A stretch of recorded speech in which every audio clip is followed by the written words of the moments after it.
ದಾಂಡೇಲಿ ಅಳ್ಳಾವರ ಪಟ್ಟಣಕ್ಕೆ ಕೇಂದ್ರ ರೈಲ್ವೆ ಸಚಿವರಾದ ವಿ ಸೋಮಣ್ಣ ಹಾಗೂ ಲೋಕಸಭಾ ಸಂಸದರಾದ ವಿಶ್ವೇಶ್ವರ ಹೆಗಡೆ ಕಾಗೇರಿ ಅವರು ಅಳ್ಳಾವರ ರೈಲ್ವೆ ನಿಲ್ದಾಣ ಕಾಮಗಾರಿಯನ್ನು ಪರಿಶೀಲಿಸಲು ಬಂದಿದ್ದ ಸಂದರ್ಭದಲ್ಲಿ ದಾಂಡೇಲಿ ಸಮಗ್ರ ಅಭಿವೃದ್ಧಿ ಹೋರಾಟ ಸಮಿತಿ ಅಧ್ಯಕ್ಷರಾದ ಅಕ್ರಮ್ ಖಾನ್ ಅವರು ಸಂಸದರಾದ ವಿಶ್ವೇಶ್ವರ ಹೆಗಡೆ ಕಾಗೇರಿ ಅವರಿಗೆ ಲಿಖಿತ ಮನವಿಯನ್ನು ಸಲ್ಲಿಸಿದರು ಮತ್ತು ಅವರ ಜೊತೆ ಮಾತನಾಡಿ ಪ್ರಧಾನಮಂತ್ರಿ ಆವಾಸ್ ಯೋಜನೆಯ G+2 ಮನೆಗಳ 1104 ಮನೆಗಳನ್ನು 1998ರಲ್ಲಿ ನೀಡಬೇಕಾಗಿತ್ತು. ಆದರೆ ಇಲ್ಲಿಯವರೆಗೆ 108 ಮನೆಗಳನ್ನು ಮಾತ್ರ ವಿತರಣೆ ಮಾಡಿದ್ದಾರೆ. ಅಲ್ಲದೆ ಮೂಲ ಸೌಕರ್ಯ ಸಹ ನೀಡಲಿಲ್ಲ. ಮತ್ತು 84 ಮನೆಗಳ ಕೆಲಸ ಮುಗಿದಿದ್ದು ಸಣ್ಣ ಪುಟ್ಟ ಕೆಲಸ ಮಾತ್ರ ಉಳಿದಿದೆ. ಇದನ್ನು ಸಹ ಕೂಡಲೇ ನೀಡಲು ನಗರಸಭೆಯಾಗಲಿ ಗೃಹ ಮಂಡಳಿಯಾಗಲಿ ಯಾವುದೇ ಕ್ರಮ ವಹಿಸುತ್ತಿಲ್ಲ. ಅನಾವಶ್ಯಕವಾಗಿ ವಿಳಂಬ ಮಾಡಿದ್ದಾರೆ ಎಂದು ಮುಂದೆ ಆಗಬೇಕಾದ 996 ಮನೆಗಳ ಬಗ್ಗೆ ಲಿಖಿತ ಮನವಿಯನ್ನು ಸಲ್ಲಿಸಿದರು. ಅಲ್ಲದೆ ಕಳೆದ 13 ವರ್ಷಗಳಿಂದ ಬಡವರು ಮನೆಗಾಗಿ ಅರ್ಜಿ ಸಲ್ಲಿಸಿ ಹಣ ತುಂಬಿದ್ದರೂ ಇಲ್ಲಿಯವರೆಗೆ 108 ಮನೆಗಳನ್ನು ಮಾತ್ರ ಫಲಾನುಭವಿಗಳಿಗೆ ವಿತರಣೆಯನ್ನು ಮಾಡಿದ್ದಾರೆ. ಅದಕ್ಕೂ ಸಹ ಮೂಲ ಸೌಕರ್ಯ ಒದಗಿಸಿಲ್ಲ. ಮತ್ತು 84 ಮನೆಗಳು ಪೂರ್ತಿ ಪ್ರಮಾಣದ ಕಾಮಗಾರಿ ಮುಗಿಯುವ ಹಂತದಲ್ಲಿದೆ. ಸದರಿ ಮನೆಗಳನ್ನು ಸಹ ವಿತರಣೆ ಮಾಡಲು ನಗರಸಭೆ ಮತ್ತು ಗೃಹ ಮಂಡಳಿಯವರು ಯಾವುದೇ ಕ್ರಮ ವಹಿಸುತ್ತಿಲ್ಲ ಎಂದರು. ಉಪಸ್ಥಿತರಿದ್ದ ಫಲಾನುಭವಿಗಳು ಮನೆಗಳನ್ನು ಕೊಡಬೇಕಾದರೆ ಅನೇಕ ವಿಳಂಬ ನೀತಿ ನಗರಸಭೆಯವರು ಮಾಡುತ್ತಿದ್ದಾರೆ ಎಂದು ತಿಳಿಸಿದರು. ಕೇಂದ್ರ ರೈಲ್ವೆ ಸಚಿವ ಸೋಮಣ್ಣ ಅವರಿಗೂ ದಾಂಡೇಲಿಯಿಂದ ಬೆಂಗಳೂರಿಗೆ ರೈಲು ಆರಂಭಿಸುವ ಕುರಿತು ಮನವಿ ಸಲ್ಲಿಸಲಾಯಿತು. ಅಲ್ಲದೆ ಕಳೆದ 2 ವರ್ಷದಿಂದ ಸತತವಾಗಿ ರೈಲ್ವೆ ಮಂತ್ರಿಯವರಿಗೆ, ರೈಲ್ವೆ ಅಧಿಕಾರಿಗಳಿಗೆ, ಕೇಂದ್ರ ಸಚಿವರಾದ ಪ್ರಹ್ಲಾದ್ ಜೋಶಿಯವರಿಗೆ, ಸಂಸದರಾದ ಕಾಗೇರಿ ಅವರಿಗೆ ಲಿಖಿತ ಮನವಿ ಕೊಟ್ಟು ಅನೇಕ ರೀತಿಯಲ್ಲಿ ಹೋರಾಟ ನಡೆಸುತ್ತಾ ಬಂದಿದ್ದೇವೆ.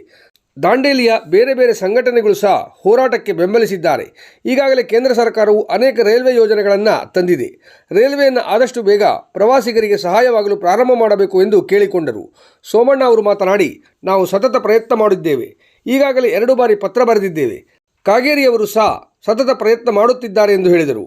ಅಳ್ಳಾವರ ನಿಲ್ದಾಣವನ್ನು ಸಹ ಇನ್ನೂ ಹೆಚ್ಚಿಗೆ ಅಭಿವೃದ್ಧಿಪಡಿಸುತ್ತೇವೆ ಅನ್ನುವ ಮಾತನ್ನು ಇದೇ ಸಂದರ್ಭದಲ್ಲಿ ತಿಳಿಸಿದರು ಮತ್ತು ಹೆಚ್ಚಿನ ರೈಲ್ವೆ ವ್ಯವಸ್ಥೆ ಸಹ ಮಾಡಿಕೊಡುವ ಭರವಸೆ ನೀಡಿದರು. ಈ ಸಂದರ್ಭದಲ್ಲಿ ಮಾಜಿ ಶಾಸಕರಾದ ಸುನಿಲ್ ಹೆಗಡೆ, ಅಳ್ಳಾವರ ಪಟ್ಟಣ ಪಂಚಾಯಿತಿ ಅಧ್ಯಕ್ಷರು, ಉಪಾಧ್ಯಕ್ಷರು, ಅಳ್ಳಾವರ, ದಾಂಡೇಲಿ, ಹಳಿಯಾಳ, ಜೋಯ್ಡಾ ಬಿಜೆಪಿ ಪಕ್ಷದ ಪದಾಧಿಕಾರಿಗಳು ಸಹ ಉಪಸ್ಥಿತರಿದ್ದರು.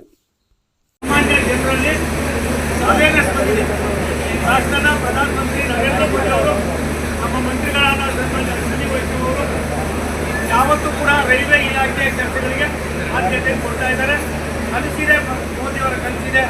ದೇಶಕ್ಕೆ ಒಂದು ಒಳ್ಳೆಯ ಇದಾಗಬೇಕು ಅಂತವ್ರಿಗೆ ಕರ್ನಾಟಕಕ್ಕೆ ಸೇರಬೇಕು, ನಿಮ್ಮ ಕಾರವಾರ ಅನುಕೂಲ ಸೇರಬೇಕು, ಏನೆಲ್ಲವೂ ಕೂಡ ಆಗಬೇಕು. ವಿಶ್ವೇಶ್ವರ ಹೆಗಡೆ ಕಾಗೇರಿ ಅವರು ಇದು ಎಷ್ಟೋ ಕ್ಷೇತ್ರದಲ್ಲಿ ಅವರು ಗಟ್ಟಿಯಾಗಿ ಕಾನೂನು ಗಟ್ಟಿ ಆಗಬೇಕು.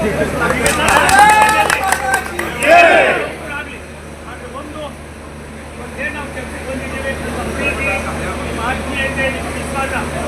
ಒಂದೇ ಒಂದು ಮಾತನ್ನು ಹೇಳ್ತೀನಿ, ದೇಶ ಭವಿಷ್ಯದ ಭಾರತ ಅಭಿವೃದ್ಧಿಯಿಂದ ಹೋಗ್ತಾ ಇದೆ.